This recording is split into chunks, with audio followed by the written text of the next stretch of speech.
Border corruption is becoming more and more of a concern for law enforcement, especially after September 11th, because there's so much more heightened awareness to terrorism issues, national security issues. And so a lot of times people don't really think about border corruption beyond illegal drug smuggling. But the FBI has started to expand the emphasis that we're placing on border corruption in terms of border corruption facilitates other crimes and other criminal activity. You have terrorist organizations that could be engaged in drug trafficking, so that's a way for them to raise revenue for their organization. You're talking in terms of terrorists being smuggled into the United States. If they have a corrupt person that can facilitate them crossing into the United States, it would be significantly easier for them to enter the country. Same example, if you talk about weapons of mass destruction, that it's always a bad thing if someone's smuggling drugs into the country, but it's a very, very bad thing if someone's smuggling a terrorist, a foreign counterintelligence officer, or weapons of mass destruction components into the United States. So because of those things, we're beginning to place more and more emphasis on the whole issue of border corruption. So the Border Corruption Initiative, one of the cornerstones of that strategy is the use of border corruption task forces.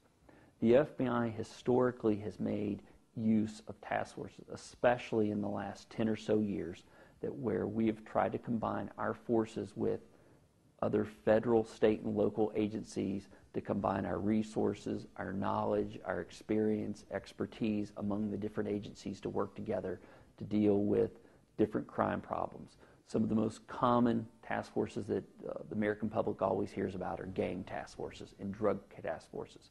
What we've started doing is expanding that same concept to the issue of border corruption. Our federal, state, and local partners are vital to all of our task forces, whether it's in San Diego, Tucson, or El Paso.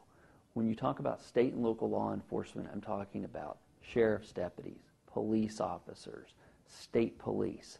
Again, those are people that generally have long ties to the community, that they also have associates that are driving patrol cars every day. They're arresting people every day. They're in positions to cultivate sources of information and develop tips, whereas a police department may not always be in the position to devote 10 or 15 investigators to a particular matter.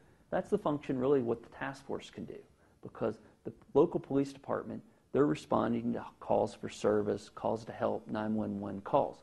But the key position that they're in is they're out there interacting with the community, hearing things, arresting people. They're talking to people that are in trouble and that they're willing to exchange information sometimes for a reduced sentence.